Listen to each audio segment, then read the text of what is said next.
Welcome back. When a midwife's skills fall way short of the expected standard, should she be held accountable and her mishaps be made known to expectant mothers? Tonight we piece together the alarming record of one midwife and how she continued to practice, unnamed and unchecked, putting lives at risk. Janet McIntyre reports. I just remember looking down at my chest and thinking, oh my God. He was blue and floppy, not breathing. His head was the shape of a cone from being in the birth canal for too long.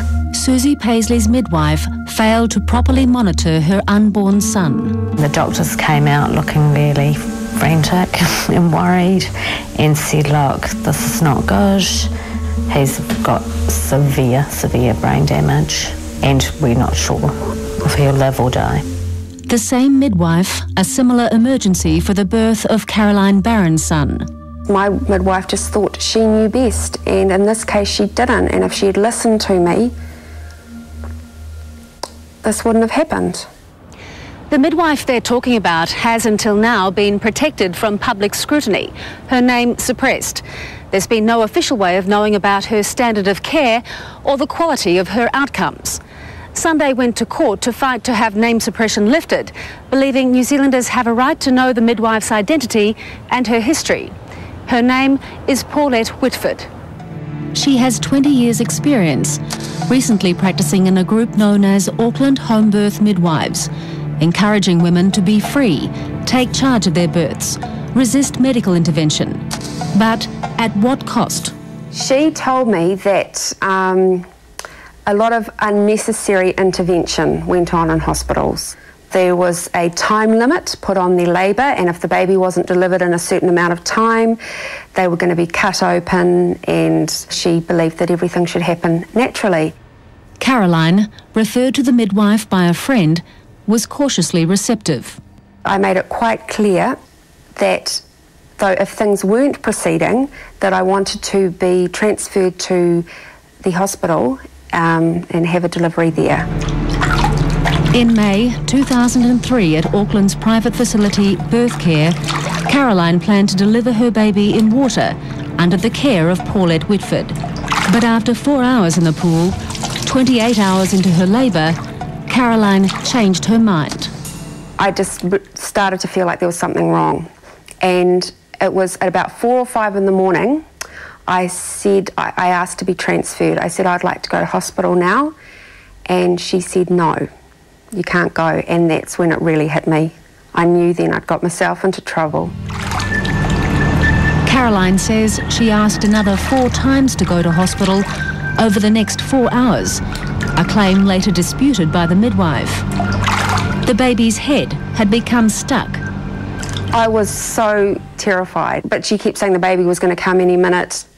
I was just in so much pain. It was just absolutely terrifying. Did you have the impression she didn't want you to go to hospital? Absolutely, absolutely. There's just no way she wanted me to go to that hospital. An ambulance finally arrived at 10:15 that morning. Paulette Whitford would later tell investigators she'd asked another midwife to call one earlier, but St John has no record of such a call. She denies that, and that the St John's ambulance have got their records wrong. The delay in Caroline getting to hospital was part of a complaint she made to the Health and Disability Commissioner. Paulette Whitford would be ordered to apologise and review her practice. But meanwhile, she was still delivering babies her way. 4 months after attending Caroline, Paulette Whitford was again at Birth Care by a birthing pool, this time with Susie Paisley. It was getting increasingly hot. It felt like sitting in a hot spa for a long period of time. You sort of start to feel a bit lightheaded. The temperature of the water was to be crucial in subsequent investigations. Could it have been too hot, putting the baby in danger? The midwife checked and recorded it only when Susie first got in. Not as the pool was refilled with hot water over the next 4 hours. I just wanted to get out. I really just wanted to get out. For me, it had gone on too long. Was she monitoring your temperature? No.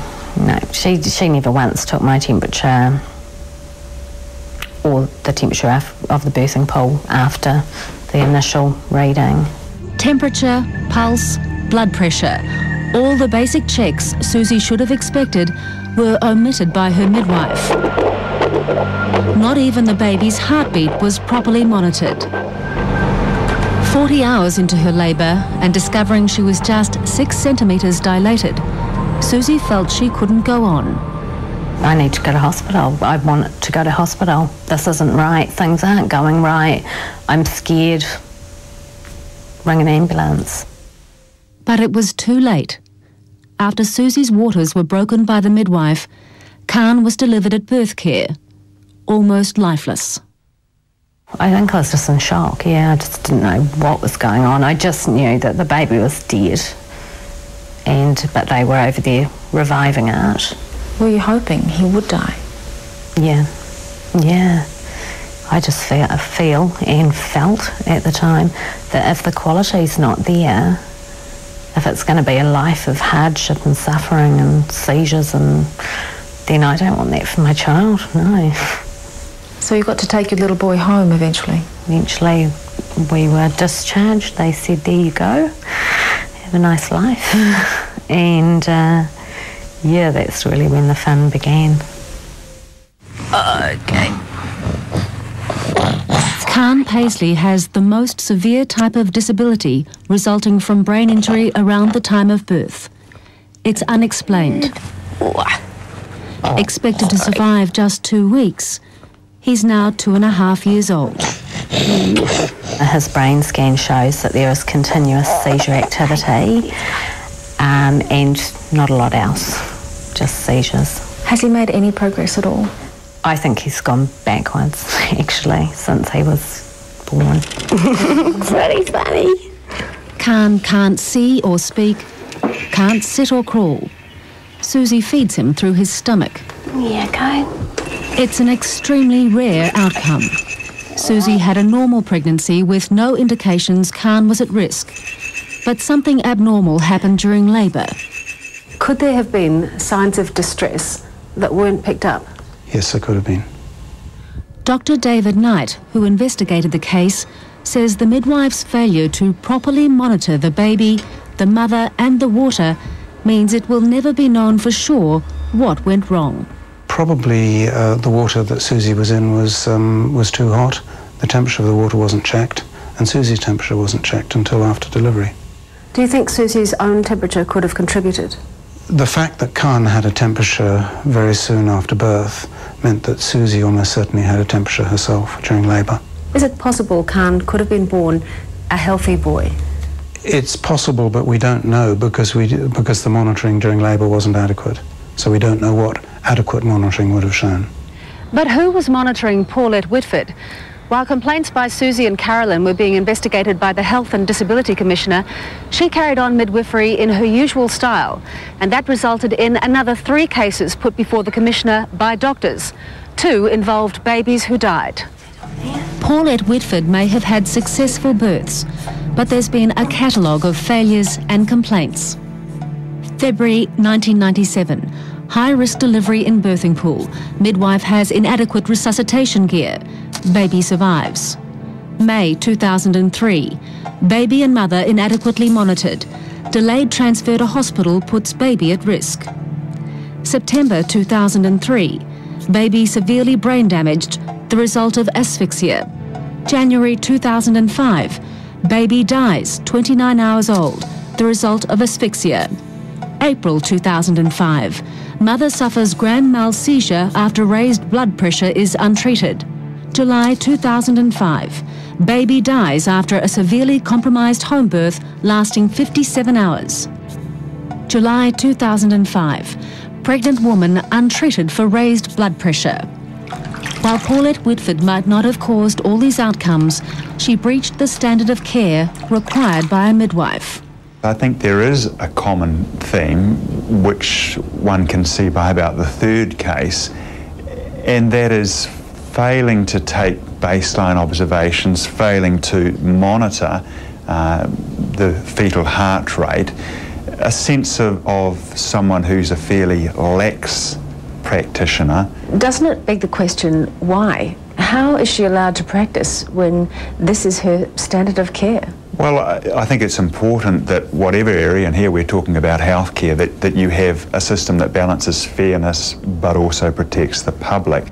Health and Disability Commissioner Ron Patterson says the Midwifery Council acted swiftly on his call for a competence review of Paulette Whitford in May last year. But the council allowed her to continue to work unsupervised.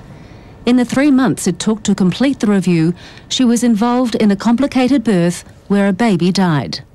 Do you not see that some action could have been taken earlier?